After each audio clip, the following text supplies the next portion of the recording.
মনে করেন মাথায় গুলি খাওয়ার লাগে যখন পড়ে গেছে বা অথবা কি হয়েছে সর্বশরীর যে আছে তার এমন কোনো জায়গা বাদ রাখছে না মাইরে পায়ের তালা পর্যন্ত মাথা পর্যন্ত এমন কোনো জায়গা বাদ রাখছে না মাইরে ওই ঢাকা মেডিকেল, কারণ ওইখানে আমাদের সাথেও ছিল, হঠাৎ করে ও নাই, পরে ঢাকা মেডিকেলে আইসা দেখি যে ও ওইখানে পড়ে আছে। এক সপ্তাহ পর পাচ্ছি সময়টা আমি তাদের যে বন্ধু বান্ধবগুলো আছে তারা আমার নাম্বার কিভাবে জোগাড় ম্যানেজ করছে তারা বলতে পারবে। আমি নাম্বার তাদের দিছি না, কিন্তু এক সপ্তাহ পরে আমি সময় পরে আমি চলে যাচ্ছি ঢাকা মেডিকেলে। অবস্থা তো খুব দ্রুত অবস্থা ছিল, জ্ঞান ছিল না। জ্ঞান ছিল না, না জ্ঞানে ও জ্ঞান জ্ঞানী ফেরছে না, জ্ঞান ফেরছে না, জ্ঞানী ফিরে না, ওইভাবেই মারা গেছে। মনে করেন মাথায় গুলি খাওয়ার লাগে যখন পড়ে গেছে বা অথবা কি হয়েছে সর্বশরীর যে আছে তার এমন কোনো জায়গা বাদ রাখছে না মাইরে পায়ের তালা পর্যন্ত মাথা পর্যন্ত এমন কোনো জায়গা বাদ রাখছে না মাইরে। এখন তার লাশ দেহ খুললে দেখতে পারবেন লাঠি দিয়ে যে কিভাবে হানছে এটা এখনো দাগ আছে। তার পুলিশের ছাত্র লীগে তো একসঙ্গে আছে তারা 4 তারিখে। আমার নাম মোহাম্মদ মানিক হোসেন, আমি যুবদলের কর্মী, কলাবাগান থানা যুবদলের 16 নং ওয়ার্ডের নয়ন কলাবাগান থানা যুবদলের একজন কর্মী।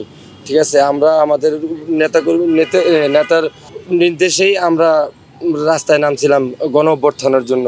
ঠিক আছে, কিন্তু সেইখানে মনে করেন কলাবাগান থানার আওয়ামী লীগের গুন্ডারা, যুবলীগের, তারপরে পুলিশরা, ওনারা আমাদেরকে অতর্কিতভাবে কলাবাগান ঢাল দিয়া আইসা গুলি শুরু করে দেয়, গোলাগুলি করে। তখন আমাদেরকে এমনভাবে গুলি করতেছে, আমাদের আরও একটা লোকের এই তলপেটে গুলি লাগে। পরে ওর যখন গুলি লাগে তখন আমরা বাংলা মোটর মোচরের দিকে দৌড়ে চলে যাই। ঠিক আছে, তারপরে নয়নের কথা আর আমরা বলতে পারতেছিলাম না। পরে পরে আমরা খোঁজ করতেছি নয়ন কই।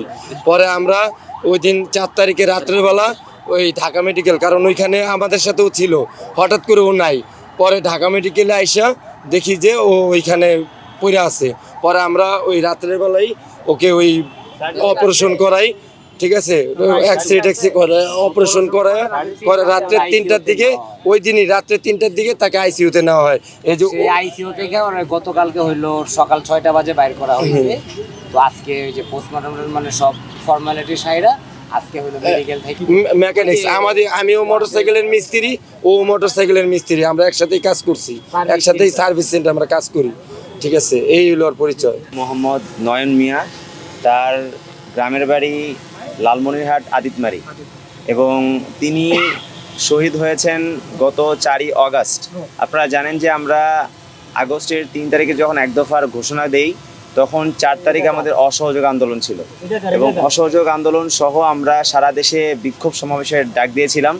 তারই প্রেক্ষিতে আমাদের নয়ন ভাই তিনি বাংলা মোটর সংলগ্ন এলাকায় অবস্থান করছিলেন, এবং সেখানে একটি পর্যায়ে দুপুর 2টার দিকে যখন পুলিশ গুলি বর্ষণ করে সেখানে তিনি গুলিবিদ্ধ হন।